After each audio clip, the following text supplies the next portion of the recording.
y pertenece al staff de médicos oftalmólogos de la Clínica Luz y Vida en Trujillo. Doctora Harumi, es un placer contar con su presencia. Muchas gracias por haber aceptado la invitación y estoy segura que su presentación va a ser muy formidable. Muchas gracias, doctora. Puede presentar sus diapositivas. Voy a dejar de compartir. Gracias, doctora. Perfecto. Muchísimas gracias al comité organizador por la invitación. Grabando, ¿no? Sí, yo sí recuerdo. Bueno, muchísimas gracias por la invitación. Hoy día vamos a tocar el tema de queratitis herpética y como dice el doctor Barriga, estamos todo el tiempo para aprender. Yo aprendo también mucho de los residentes y este es un compartir, un conversatorio. Vamos a hablar hoy día de queratitis herpética. No tengo conflictos de interés con los productos mencionados en esta charla. Y dentro de la epidemiología esto es muy importante, ya que el estudio HEX nos demostró que la prevalencia del herpes virus, ¿no?, es muy frecuente en pacientes de Estados Unidos. El 90% de los pacientes mayores de 60 años son seropositivos.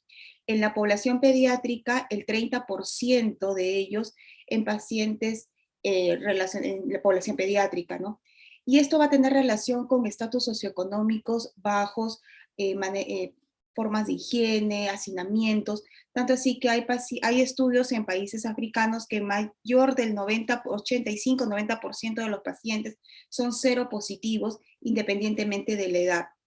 Si eso lo pasamos en nuestros países, latinoamericanos, Perú, pues lamentablemente estas cifras son probablemente un poco más altas. Dentro del herpes virus es la principal causa infecciosa de ceguera corneal, por eso es la importancia de este tema. La familia de los herpes, dentro de ellos presentamos 8 subtipos y los que van a involucrar la parte oftalmológica son 5. Y este es un virus que va a tener una capa bilipídica, una envoltura bilipídica, y esto es importante entenderlo porque si vamos a dar un tratamiento tópico, ¿no?, va a tener, este medicamento va a tener que tener la capacidad de romper esta capa bilipídica, por eso es que se asocia tanto de la toxicidad del epitelio corneal. Dentro de la patogenia vamos a encontrar una infección primaria donde va a entrar el virus, ¿no?, a través de las mucosas o una rotura de la piel, se va a multiplicar, va a tener la fase lítica y va a haber una fase de latencia, ¿no? Disculpen, voy a sacar esto para que se pueda ver mejor la diapositiva, donde va a tener 3 fases, ¿no? La fase de establecimiento, mantenimiento y reactivación. Disculpen, necesito sacar no encuentro mi mouse. Perdón.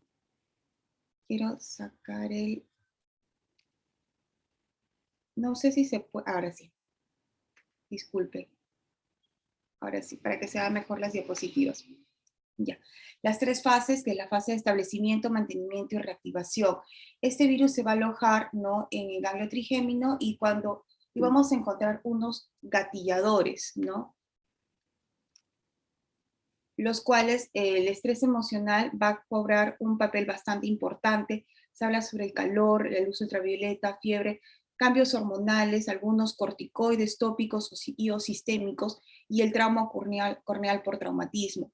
¿Y cómo nosotros nos vamos a defender? Mediante la inmunidad, ¿no? Los anticuerpos dirigidos frente a los glucoproteínas de la envoltura y van a tratar de neutralizar esas partículas víricas. Este es un estudio que se hizo en ratones, ¿no?, donde se demostró la importancia de las células dendríticas de la córnea, ¿no?, donde las cuales van a regular, ¿no?, las respuestas inmunes, ya sea de una forma directa o innata o adaptativa. Dentro de la transmisión va a ser mediado las secreciones, por eso es importante también nosotros desinfectar nuestros tonómetros, ¿no?, que va a tener contacto con la superficie ocular del ojo. Entonces, dentro de la infección va a tener la fase congénita, neonatal, la infección primaria y la infección recurrente. Dentro de la población pediátrica, que es la presentación congénita o neonatal, es importante poder trabajar de la mano con los pediatras, ya que estos pacientes van a tener que ser hospitalizados porque va a tener una mortalidad alta. El espectro clínico vamos a encontrar la infección primaria, recurrente y la fase de las secuelas. Dentro de la infección primaria muchas veces pasa desapercibida porque va a presentarse mediante una conjuntivitis folicular en el 84% de los pacientes. El GES demostró que esta infección primaria, el 15% va a presentar una dendrita y el 2% una queratitis estromal. Dentro de la infección recurrente, el GES demostró que el 36% de los pacientes van a presentar una queratitis epitelial y un 46% una queratitis estromal. Y la diferencia, si es una infección primaria o recurrente, nos va a orientar el edema que va a estar debajo de esta dendrita en la presentación. Dentro de las secuelas, vamos a ver desde un ojo seco hasta una queratitis importante que va a tener que llevar a un trasplante en muchos de los casos.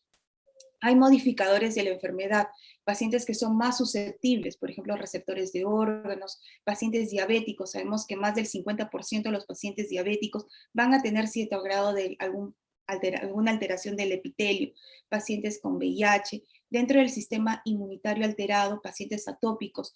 Los pacientes atópicos suelen presentar alguna presentación bilateral. Dentro de la susceptibilidad local del tejido del huésped, pacientes que van a ser sometidos a una cirugía fotoablativa, cirugías de catarata, los pacientes trasplantados, que van a llevar a un trasplante de córnea, va a tener una tasa de recurrencia hasta un 30% en el primer año, con una alta falla del tejido donando, ¿no? En un 30% de los casos. Dentro de las medicaciones tópicos, tenemos los análogos de las prostaglandinas, algunos hablan que está, por lo que está asociado a que es un proinflamatorio, los corticoides y los anti-VEGF. Esto es un caso, por ejemplo, de un paciente, ¿no? Que fue sometido a una cirugía refractiva con microquerátomo, pero que no tenía antecedente de enfermedad herpética, ¿no? Donde hubo una reactivación de la enfermedad. En este mismo estudio demostró que la incidencia de una queratitis herpética post-LASIK es de 0.048%. Es una incidencia bastante baja, pero se presenta, ¿no? Teniendo en cuenta que en estos pacientes no tenían un antecedente de enfermedad herpética corneal. ¿Y por qué es tan importante tener en cuenta esto? Para poder ponerlo en nuestros consentimientos informados, ¿no? Recordar que los pacientes que van a ir a una cirugía refractiva, ¿no? Muchos de ellos son pacientes que ven 100%, ¿no? Y muchos de ellos son con una finalidad estética. Y si estos pacientes van a tener un pequeño riesgo, ¿no? de una enfermedad herpética que va a disminuir la visión, o va a comprometer importantemente su visión, pues podemos tener problemas médico-legales si no están dentro de nuestros consentimientos informados.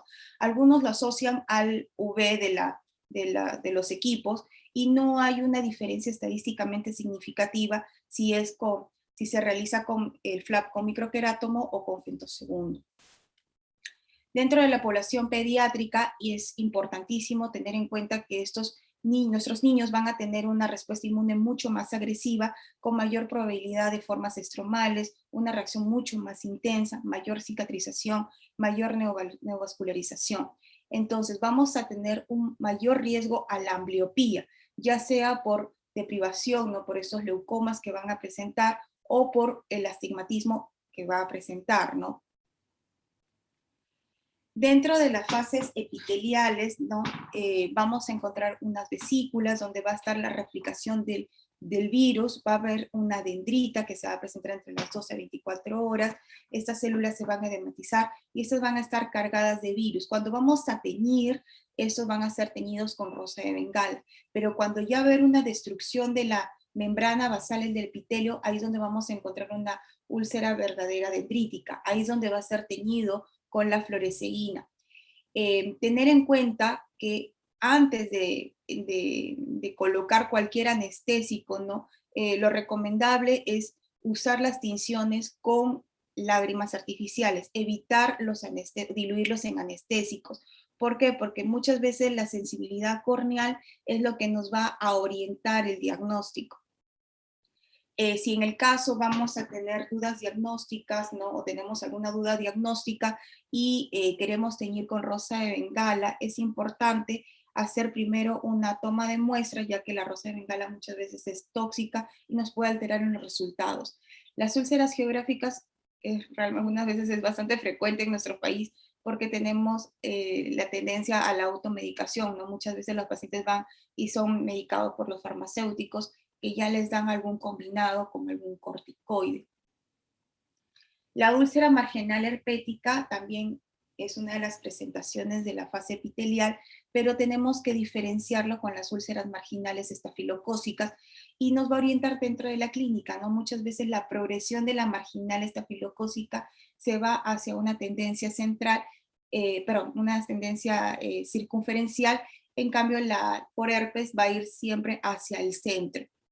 Y tener en cuenta también evaluar la parte del párpado, ¿no?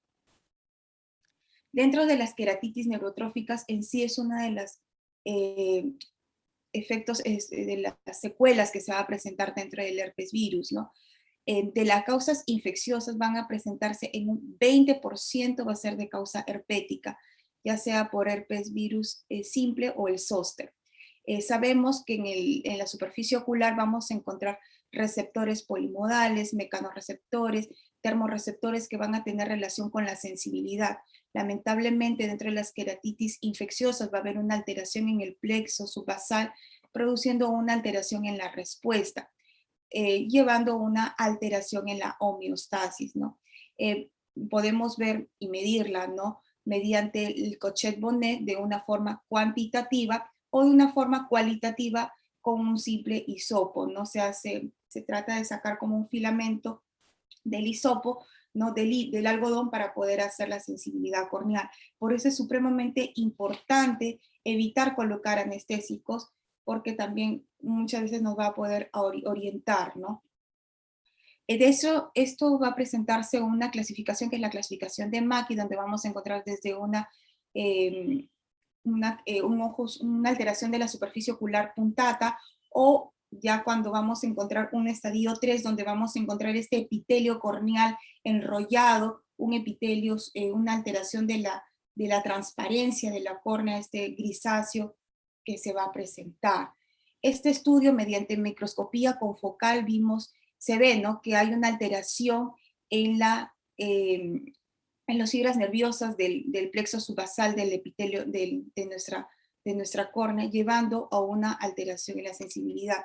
Y no tan solo quedarnos en evaluar el ojo afectado, sino este estudio también demostró que va a haber una alteración en el plexo subbasal en el ojo contralateral. Dentro de las queratitis estromales se van a presentar ya sea de una presentación inmune o la necrotizante. Lo que va a diferenciar en ellos es el epitelio intacto. Vamos a tener en cuenta que el tratamiento acá se recomienda con corticoides en la fase inmune, y en la fase necrotizante va a estar en juego si se usa corticoides o no. ¿Y cómo vamos a ver o descartar si es una queratitis estromal por herpes, ¿no?, o por algún otro microorganismo? La sensibilidad corneal. Entonces son ojitos que son muy llamativos dentro de las queratitis estromales necrotizantes, pero la sensibilidad va a estar disminuida. Dentro de las endotelitis vamos a encontrar la fase disiforme, difusa y la lineal. Esto es importante. ¿Cómo podemos descartar si es una endotelitis o una alteración, de una queratitis estromal inmune? El edema, ¿no? En el caso de las endotelitis, como va a haber una alteración de la bomba, va a haber un edema importante. Dentro de las secuelas, la cicatrización y la neovascularización. Se desconoce por completo los mecanismos fisiopatogénicos de la cicatrización y la neovascularización en sí, pero está relacionado por la respuesta inflamatoria, llevando a los leucocitos, los polimorfonucleares, citoquinas y factores proangiogénicos. Se habla cuando ya va a haber una alteración o una neovascularización de 2 cuadrantes, va a tener una alta relación con falla del botón. El diagnóstico es realmente clínico, ¿no? Pero si hay algunas dudas diagnósticas, el cultivo es el gold estándar. Dentro del tratamiento tenemos tratamientos tópicos, ¿no? Y tratamientos vía oral y o endovenosa, si en el caso se trata en población pediátrica. Tenemos el aciclovir, el famciclovir, el valaciclovir, dentro de las presentaciones de tópicos, y dentro de los antivirales, vía oral, es importante trabajar esto en población pediátrica y conversar siempre de la mano con nuestros médicos pediátricos. Recordar que el aciclovir en presentación de suspensión muchas veces tienen trazas de lactosa, y algunos niños tienen alguna intolerancia a la proteína de la vaca, ¿no? Y algunas mamás pues lamentablemente suspenden el tratamiento sin consultar a los médicos, ¿no? Y tener en cuenta en eso. Dentro del tratamiento en la fase epitelial, esto es una revisión Cochrane, donde el objetivo fue comparar la efectividad de los antivirales, el interferón y el debridamiento. Dentro del tratamiento tópico hizo la comparación en la trifluoridina, aciclovir y la bribudina, teniendo una efectividad similar en el tratamiento agudo, con una curación del 90% a las 2 semanas. Dentro de la comparación del ganciclovir y el aciclovir, tuvo una efectividad similar. Agregar un antiviral vía oral, no hay una evidencia en acelerar la cicatrización epitelial. Dentro del tratamiento tenemos el aciclovir al 3%, recordar y colocar ungüento oftálmico, porque muchas veces nuestros pacientes van a las farmacias y les dan las cremas dermatológicas y pueden producir alguna toxicidad. El ganciclovir es mucho más tolerado porque es una presentación en gel, pero bueno, está un poco más caro. Ambos son 5 veces al día, y si no vemos una respuesta positiva entre el día 5 al día 7, tenemos que buscar otra cosa, ¿no? Probablemente es otro diagnóstico o hay alguna resistencia al medicamento. El interferón demostró que la combinación del interferón más un antiviral no fue mejor que el antiviral solo, pero sí fue más rápido. La debridación, no existe diferencias en las diferentes formas de debridar, ¿no? Pero sí se demostró que la debridación más el antiviral va a acortar la recuperación. Las recomendaciones no es debridar en pacientes pediátricos, en queratitis estromales, y debridar al menos un radio de la lesión. Algunos pacientes tienen resistencia, ¿no?, a los antivirales como el aciclovir y el ganciclovir, y que podemos tomar de la mano al foscarnet, ¿no?, que es un análogo del pirosfato, es activo frente al herpes, y hay que tener en cuenta que tenemos que prepararlo mediante fórmula magistral. ¿Y qué pasa si hay alguna alergia a estos fármacos mencionados? Hay una posibilidad del valgaciclovir. Dentro de las queratitis estromales, se demostró mediante el estudio HETS, que es un estudio donde fue un estudio de 5 estudios clínicos a doble ciego, multicéntricos, enmascarados. Fue un estudio bastante completo, es un poco antiguo, pero seguimos basándonos al HETS, ¿no?, donde demostró y quería estudiar el uso del corticoide, ¿no? Las queratitis estromales, si le agregamos al corticoide a la trifluoridina, demostró que sí va a ser beneficioso, ya que va a acelerar la resolución. Dentro de agregar un tratamiento vía oral, en este caso el aciclovir vía oral a la trifluoridina y el corticoide tópico, se demostró que no hubo un beneficio. En el tratamiento del corticoide con el acidociclitis por herpes virus, sí hubo una tendencia a la mejoría. Dentro del tratamiento de las queratitis endoteliales, la base es el corticoide, y se recomienda no trabajar con corticoides de baja potencia, sino corticoides de alta potencia y corticoides bastante frecuentes, ¿no?, como una prednisolona al 1%.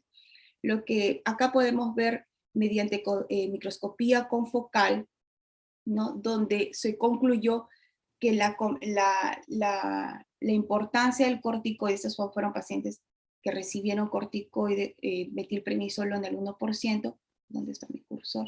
Donde podemos ver la disminución de las células inflamatorias y podemos ver la reorganización del endotelio corneal al finalizar el tratamiento. El GES-2 demostró y quiso ver la posibilidad del aciclovir vía oral para la prevención, ¿no? Viendo que sí hubo un beneficio para poder disminuir la recurrencia de la enfermedad herpética ocular. ¿Y en quiénes se recomienda? ¿No? Se recomienda en pacientes que tienen recurrencias mayor de 2 al año, pacientes que van a ir a una cirugía de alguna queratoplastia, ya sea lamelar o profunda. En lo que son cirugías refractivas corneales, yo particularmente no recomiendo ir a una cirugía refractiva corneal si en el caso hay una historia conocida de herpes, ¿no? En una cirugía intraocular y en pacientes que van a ir a alguna inmunosupresión. La dosificación de 400 miligramos 2 veces al día. Se puede usar también valaciclovir, pero el problema son los costos, ¿no? Este es, por ejemplo, un caso clínico de un paciente que recibió tratamiento con aciclovir vía oral en un paciente que había recibido un trasplante de córnea. Dentro del tratamiento de las queratitis neurotróficas es por escalón, ¿no? Donde tenemos desde lubricantes sin preservantes hasta tratamientos de cianocrilato, membrana amniótica, tarsorrafia, y esto va a ir, depende de la severidad de la alteración del epitelio. Y tenemos este medicamento que es el Oxervate, que lamentablemente pues el problema es el costo, ya es un medicamento que está aprobado por la FDA, ¿no? Donde hay resultados magníficos, pero lamentablemente el precio es aproximadamente de $12,000 por semana. El casicol es un regenerador de la matriz extracelular, también está aprobado, pero lamentablemente no lo tenemos dentro de nuestros alcances porque hubo un problema con la parte logística y parte burocrática de la aprobación del medicamento, pero sí tiene resultados buenos, ¿no? Es un regenerador de la matriz extracelular.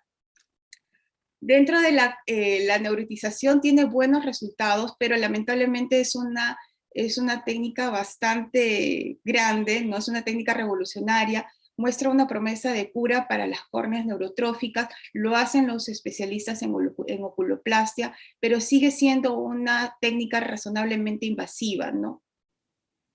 Este estudio demostró en 7 pacientes, ¿no?, que tenían una alteración de queratitis neurotrófica con unos buenos resultados. Dentro del manejo quirúrgico tenemos desde el cianocrilato, ¿no?, que está fuera de etiqueta, no está aprobado por la FDA, pero gracias al cianocrilato hemos podido salvar muchas córneas que estaban en riesgo a perforarse, ¿no?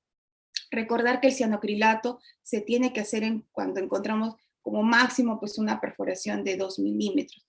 La membrana amniótica también es una opción.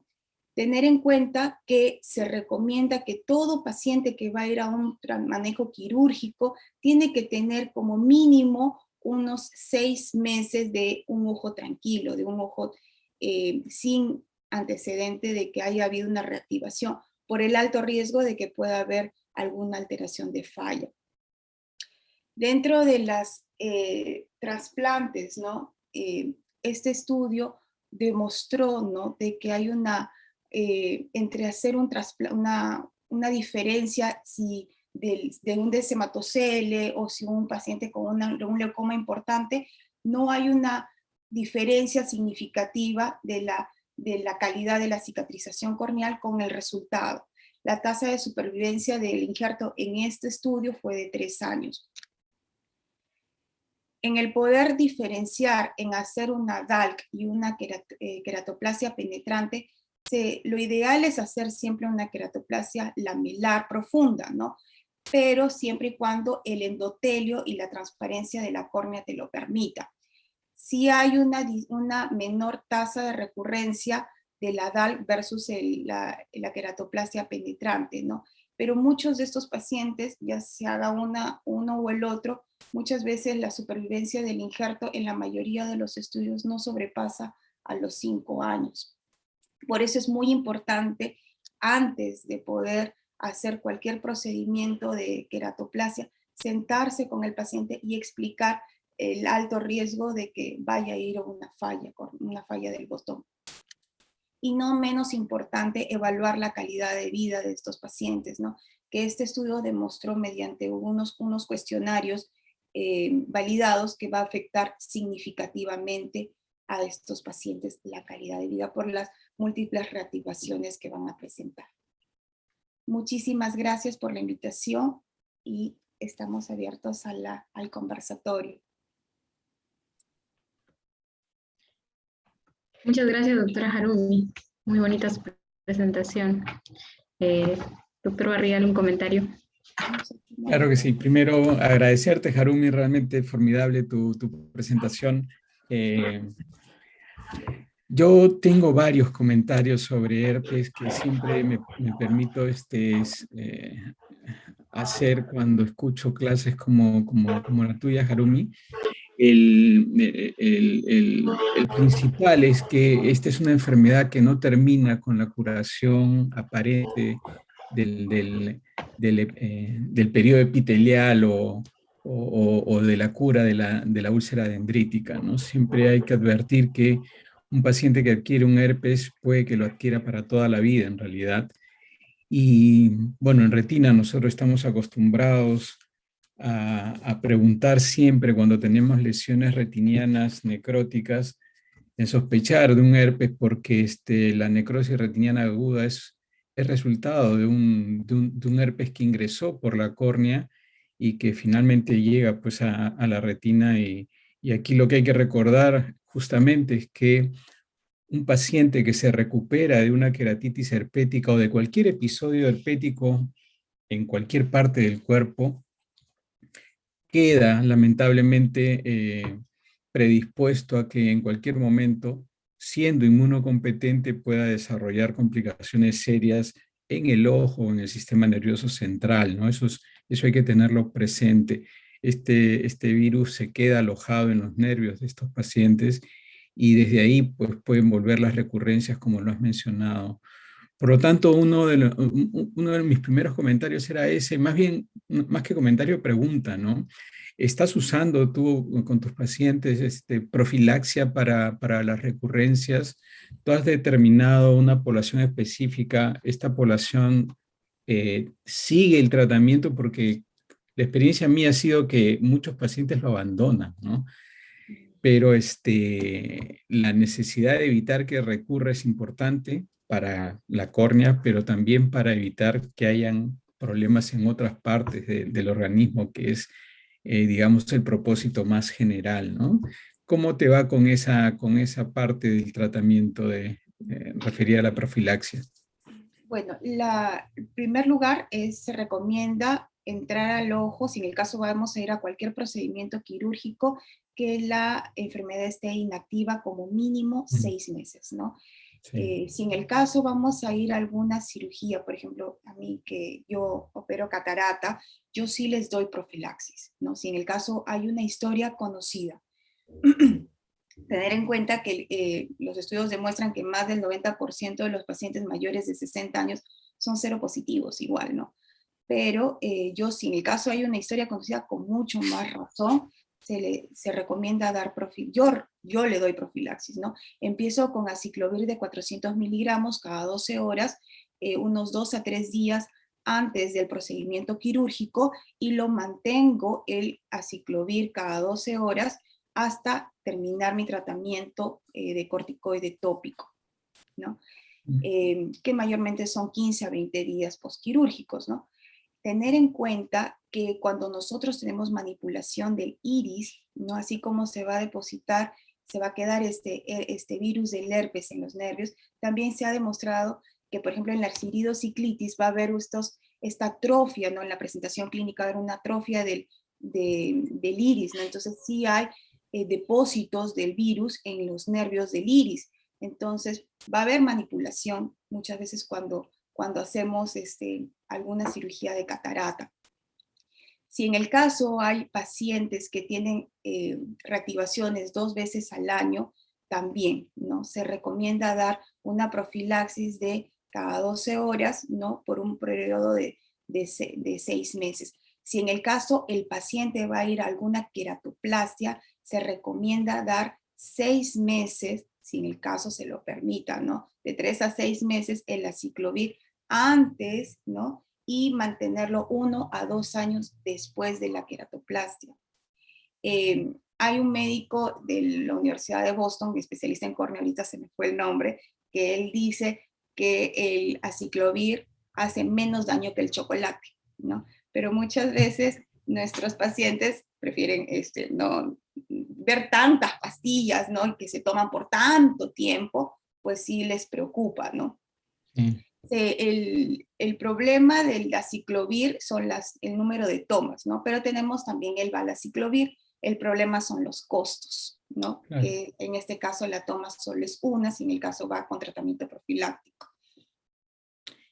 Bien, Harumi, y visto al revés, más bien para los especialistas, cuando requieren córneas donantes para hacer sus tratamientos quirúrgicos corneales, ¿tienes algún protocolo para asegurarte de que ese paciente no esté donando un tejido infectado por herpes? Acordándonos de este contexto, ¿no? De que puede haber reservas de virus metidas ahí en el tejido sin que hayan síntomas. ¿Tienen ustedes alguna manera de asegurarse de que el injerto esté libre de virus? Es difícil, ¿no? Porque mediante los estudios, más del 90% de los pacientes pues son seropositivos, ¿no? Al herpes. Lo que sí, justo conversando con un colega de Bascom Palmer, ¿no? Que ellos hacen las queratoplasias, él comentó, ¿no? Dentro de un conversatorio que tuvimos, que muchas veces cuando hacen un trasplante, ¿no? Y ven que este trasplante como que no está yendo el curso normal, ¿no? De un postoperatorio, ellos les añaden, ¿no? Un antiviral, en este caso ellos utilizan el valaciclovir, y como que mejora y todo se encamina, ¿no? Entonces, fue un comentario bastante nutritivo, ¿no? Porque muchas veces estamos evaluando a algún paciente post-trasplante y el curso no va como debe de ser, ¿no? Y muchas veces, pues, por ahí hay alguna reactivación. De acuerdo. Isela, tenemos preguntas en el chat. Harumi, Sí. te paso Sí, las preguntas a tenemos través de varias Isela. Muchas gracias. Sí, Isela. Doctora, preguntan ¿cuánto tiempo deja el antiviral como profilaxis en un paciente que ha tenido episodios recurrentes? 6 meses, ¿no? Cuando hay un episodio recurrente más de 2 veces al año, se recomienda 6 meses, ¿no? Se habla con el paciente muchas veces como si va a afectar la calidad de vida del paciente, ¿no? El paciente ya va a más recurrencias, va a haber más alteración de la transparencia de la córnea, el paciente va a notar que va a haber una disminución de su visión, de la calidad de la visión, mediante este estudio que mostramos, ¿no? Va a haber una alteración en la calidad del paciente, mediante estos cuestionarios que fueron presentados, y el paciente sí acepta, ¿no? Le explicamos igual que va a ser por una larga data, van a ser 2 veces al día. El aciclovir en nuestro país, gracias a Dios, no es caro, ¿no? El aciclovir vía oral, entonces sí lo aceptan el paciente, ¿no? Lo que yo tengo experiencia. Doctora, aprovechando la pregunta, y en el caso de los niños, sobre todo pequeños, llámese 4 o 5 años, que empiezan con queratitis herpéticas y hacen episodios recurrentes, Sí, ¿su manejo y de repente tiene alguna otra consideración? Trabajar siempre de la mano con el pediatra, ¿no? Tener en cuenta que en lo que es el tratamiento vía oral, ¿no? Está aprobado el aciclovir, ¿no?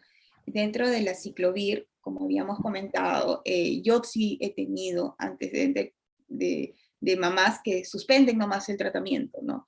¿Por qué? Porque hay la intolerancia a la lactosa, ¿no? Y algunas suspensiones de este medicamento tiene trazas de lactosa. Entonces lo suspenden nosotros estamos viendo alguna mejoría, pues lamentablemente no la vemos por la suspensión del tratamiento.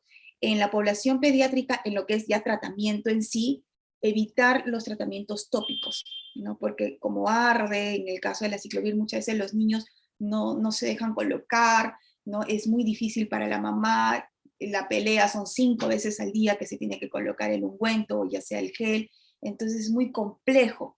Entonces, esta revisión Cochrane demostró que el tratamiento vía oral o el tópico no hay una alteración, una diferencia significativa. Entonces, en población pediátrica se recomienda tratamiento sistémico, ¿no? Evitar los tratamientos tópicos. Tener en cuenta que si tenemos niños grandes, ¿no? Entre 12 a 15 años que queremos, ya bueno, acepta el ungüento o el gel, en el caso del ganciclovir, no está aprobado. Si uno ve el prospecto, no está aprobado en población pediátrica. Entonces, hay papás que son un poquito más minuciosos, ¿no? Y se releen toditas las letras chiquititas de estos papelitos que vienen en las cajitas, y muchas veces nos pueden enfrentar, ¿no? ¿Por qué me está dando este medicamento si acá dice que no está aprobado en niños, ¿no?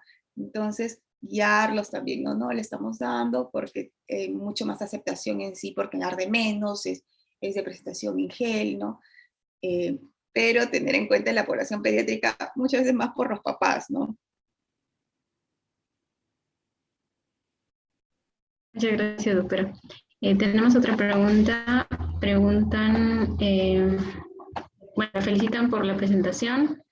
En pacientes que tienen antecedentes de una queratitis herpética, dice, y que se desea planificar para una cirugía de segmento anterior, anterígeno, por ejemplo, ¿qué medidas se deben tomar en cuenta? ¿Cuánto tiempo de la última recidiva debo esperar para intervenirlo? ¿O si es preferible no intervenirlo? Dentro de las cirugías, ya sea de superficie o las cirugías intraoculares, se recomienda esperar 6 meses, ¿no? 6 meses del ojo tranquilo, ¿no? La dosis profiláctica es aciclovir de 400 miligramos cada 12 horas. Si en el caso el paciente va a ir a una cirugía de catarata, por ejemplo, o de pterigiones, ¿no? Yo lo doy hasta que yo suspendo el corticoide tópico, ¿no? Que mayormente, pues en el caso de una catarata son 15 a 20 días, ¿no? Si en el caso el paciente es por una queratoplastia, de 1 año hasta 2 años después de la queratoplastia. Si en el caso queremos estamos pensando hacer una cirugía refractiva, fotoablativa, yo no lo recomiendo, ¿no? Porque también conversando con expertos de herpes, ¿no? Es como tentar al león, ¿no? Y el paciente te está diciendo, mira, ¿sabes qué? Yo tengo antecedente de herpes ocular, ¿no? ¿Para qué le vas a producir una alteración en la superficie ocular, teniendo en cuenta con la relación con el UV, ¿no? Tanto así que justo hace poco hubo un curso de lino, ¿no? Donde una doctora de Sao Paulo comentó, ¿no? Que pacientes que tienden a surfear, ¿no? Que se van a la playa y que tienen antecedentes de reactivaciones o de herpes, les da su aciclovir profiláctico, ¿no? Entonces, hay una relación del UV, ¿no? Con las reactivaciones. Entonces, tener en cuenta en eso. Si en el caso es paciente de pterigión, lo mismo, ¿no? Hasta que yo dé el tratamiento del corticoide tópico. Culmine.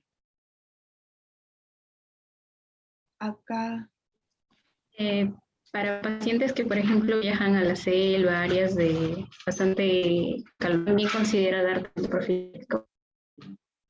Justo esta profesora, ¿no? de Brasil comentó eso, ¿no? Que sí les da su profilaxis, ¿no? Que sí les da si se van a exponer por mucho tiempo al UV, ¿no? Acá hay una pregunta bastante interesante sobre el tratamiento de la presión intraocular, ¿no? Hay que tener en cuenta que el paciente con iridociclitis, ¿no? Hay una alteración en la malla trabecular por estas inflamaciones importantes que va a haber en el trabéculo y van a presentarse presiones intraoculares importantes, ¿no? Y muchas veces estos pacientes se quedan con esta hipertensión ocular ya de larga data. Se recomienda trabajar con medicamentos, ya sea betabloqueantes, evitar los análogos de las prostaglandinas y evitar la dorzolamida también, ¿no? Mi experiencia humilde que tengo en superficie ocular, hay una alteración con la dorzolamida y superficie ocular, como que la superficie ocular no se lleva muy bien con la dorzolamida, ¿no? Entonces, evitar los análogos de las prostaglandinas porque hay estudios, muchísimos estudios que sí han demostrado que va a haber una relación con las reactivaciones y con la dorzolamida, con el tema de la superficie ocular, ¿no? Y lo ideal, pues, utilizar sin preservantes. Pregunta,